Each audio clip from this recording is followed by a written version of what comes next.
Hello friends, my name is Dr. Rohit Jasrotia. I am a psychiatrist by profession.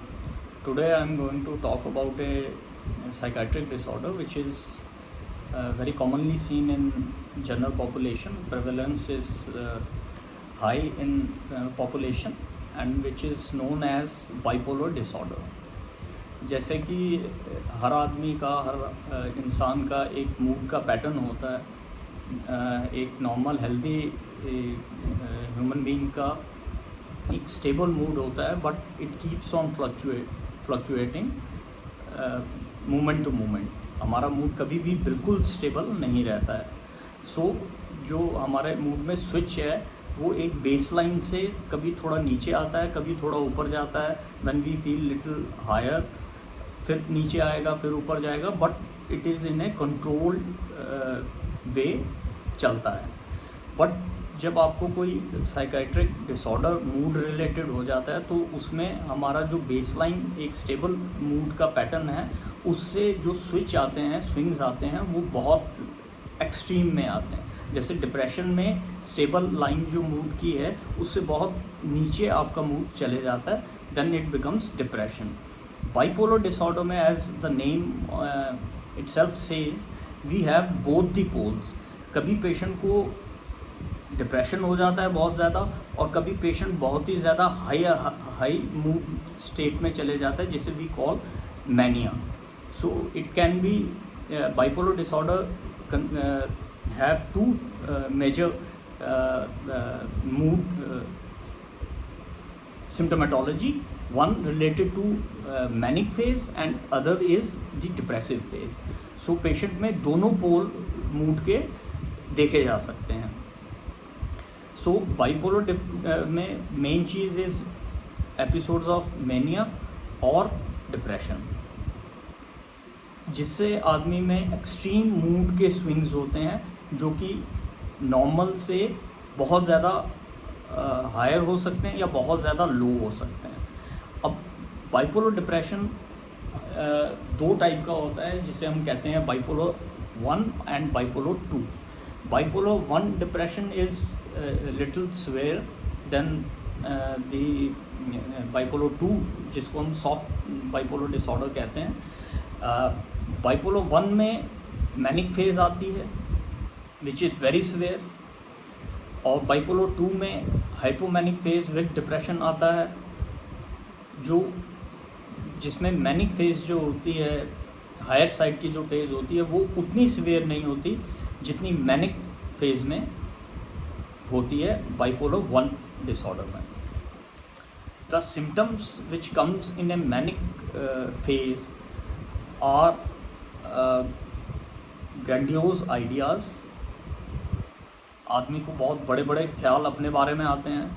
कईयों को ऐसे लगता है कि हम भगवान हैं, हम कोई देवी हैं, या कोई अपने आप को बहुत बड़ा बिजनेसमैन समझने लगता है. जो साइकोमोटर एक्टिविटी है आदमी की, वो बहुत ज़्यादा इंक्रीज़ हो जाती है.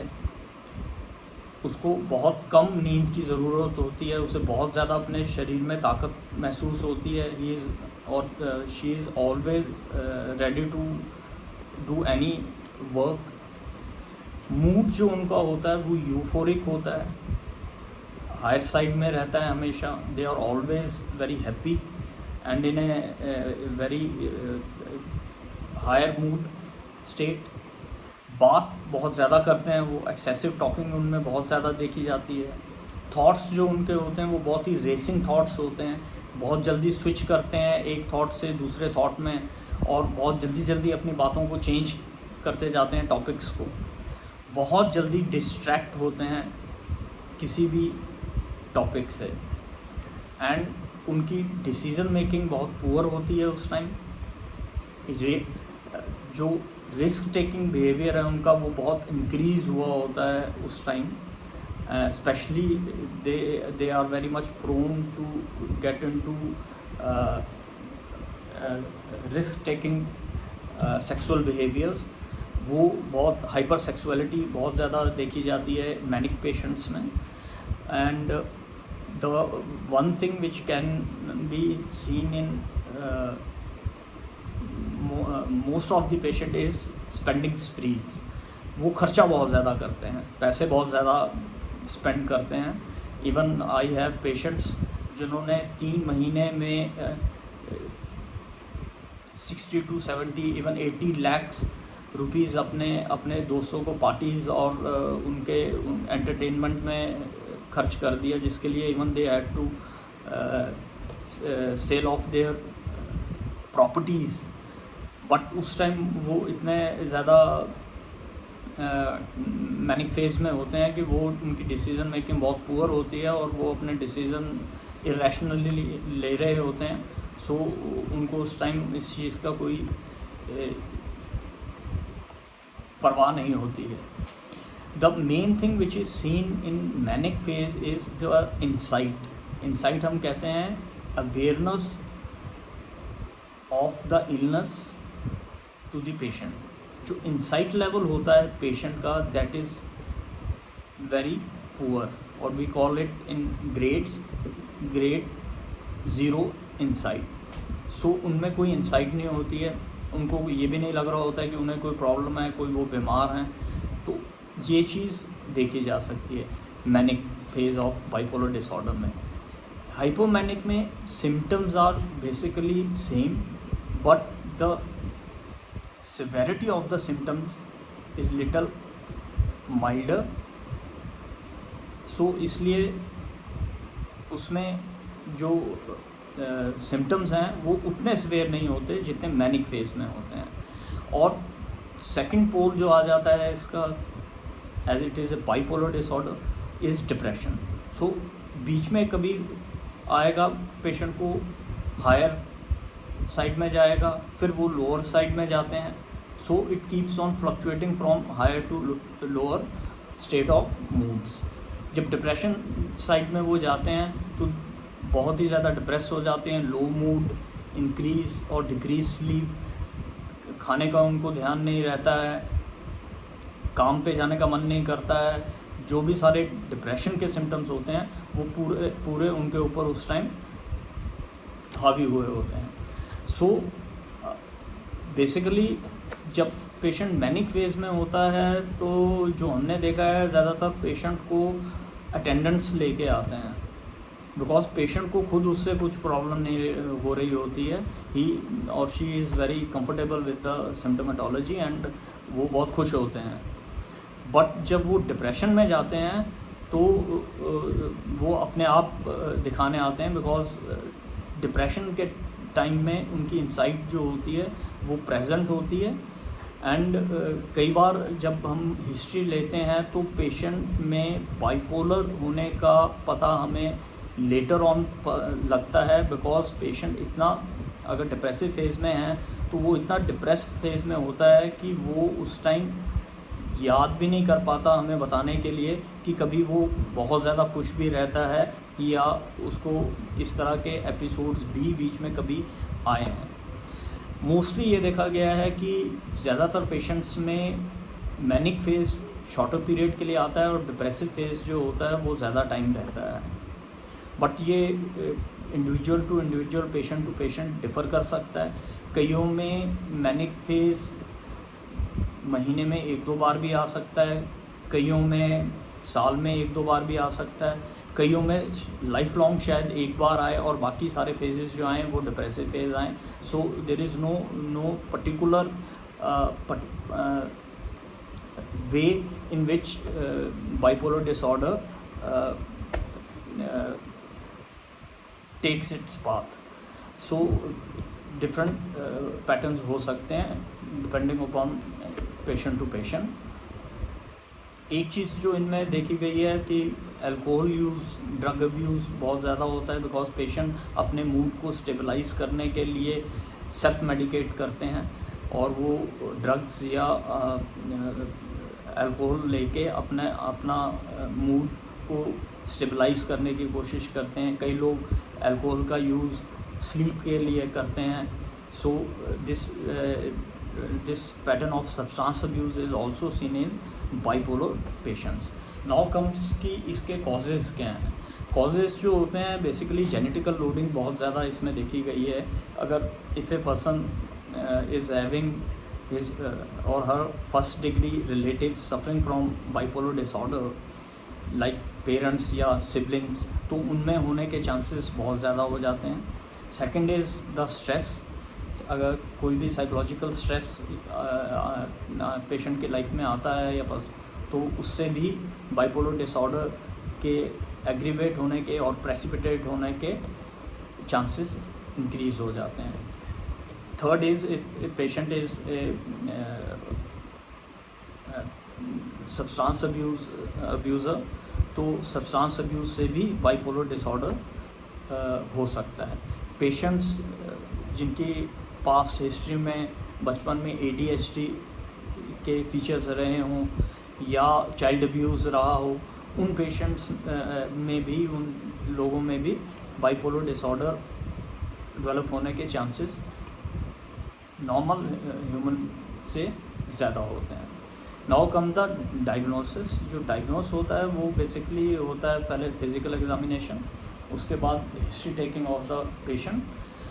हिस्ट्री टेकिंग में ही सारी सिम्टोमेटोलॉजी हम पेशेंट से और इंफॉर्मेशन गैदर करते हैं अटेंडेंस से पेशेंट के. And then we do the mental status examination of the patient, जिसमें हमें पूरा एवेल्यूएशन करने का मौका मिलता है और उसके बेस पे हम बाइपोलर डिसऑर्डर का डायग्नोस एक पेशेंट में बनाते हैं. Then comes the treatment. Basically treatment जो बाइपोलर डिसऑर्डर की है, pharmacological treatment, that is mood stabilisers like sodium valproate, and drug of choice is lithium is given to the patient. और lithium का एक जो प्रिकॉशन है वो ये है कि lithium level in the blood has to be check every 3 months. So लेकिन lithium is very good mood stabiliser and it works on maximum of the patient suffering from bipolar disorder. लेकिन इसमें हमें ख्याल रखना पड़ता है कि उनका कहीं लिथियम टॉक्सिसिटी ना हो जाए. So blood level of lithium has to be check every quarterly. Then we also use antipsychotics like olanzapine or even amisulpride or risperidone. These drugs are used. और जब पेशेंट डिप्रेसिव फेज में जाता है तो along with the mood stabilizer like sodium valproate and lithium we give antidepressants. सो उसमें हमें dose का बहुत ध्यान रखना चाहिए, क्योंकि कई बार ऐसा होता है कि पेशेंट डिप्रेशन में है और patient is of bipolar disorder, तो अगर हम उसमें एंटी डिप्रेसेंट ऐड करते हैं तो पेशेंट में बहुत जल्दी स्विच आ जाता है एंड ही कैन और she can go into manic phase.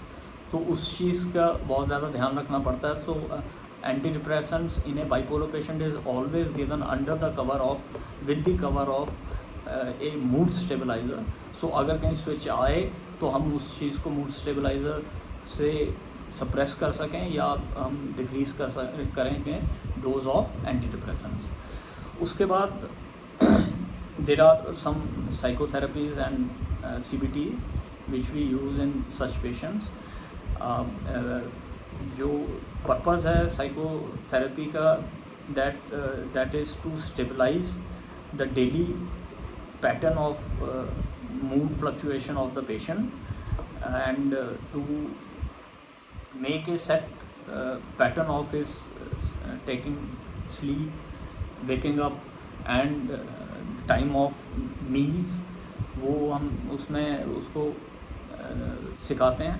Then comes the cognitive behavior therapy, जो पेशेंट का बेसिकली थॉट प्रोसेस है, उसमें जो नेगेटिव थॉट्स हैं उसको कम करने के लिए उस पर फोकस किया जाता है. And we identify the triggers जो बाइपोलर डिसऑर्डर के रिलैप्स पेशेंट में बार बार ला रहे हैं. अगर इन चीज़ों से पेशेंट में हमें सिग्निफिकेंट इम्प्रूवमेंट या सेटिस्फैक्ट्री इम्प्रूवमेंट नहीं दिखती है, तो the last resort which we use in a bipolar patient is electroconvulsive therapy. उसके ECT के सेशंस दिए जाते हैं और पेशेंट को रिलीफ मोर ओवर आ जाता है।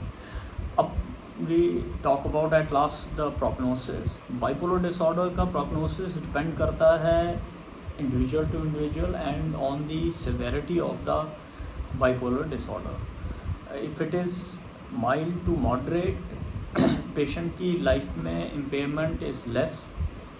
बीच में कुछ एपिसोड्स आते हैं जो हम मैनेज कर सकते हैं, लेकिन अगर सिवेरिटी हायर साइड में है तो लाइफ में इम्पेयरमेंट आने के चांसेस ज़्यादा रहते हैं। बहुत ज़्यादा टाइम पेशेंट का जो है वो हॉस्पिटल में अंडर ट्रीटमेंट लगता है और लाइफ में जो इम्पेयरमेंट है वो ज़्यादा होती है। But overall prognosis of bipolar disorder is not so bad. Under treatment लंबी चल सकती है, लाइफ लॉन्ग भी चल सकती है, but a patient can have a professional life, a family life, and if the patient is a student, she can continue with the studies. So bipolar disorder is very much treatable and बहुत 90% of cases में patient एक normal life जी सकते हैं और उनकी quality of life भी normal रहती है। So at last I would like to request all of you कि अगर आपके कोई भी जानने वाला हो या फिर किसी को आपने कभी अपने फ्रेंड सर्कल में प्रोफेशनल लाइफ में देखा हो जिन्हें बाइपोलर डिसऑर्डर के फीचर्स हैं और वो ट्रीटमेंट नहीं ले रहे हैं, तो kindly guide them to take the help of a professional and start the treatment and lead a healthy and happy life. Thank you very much.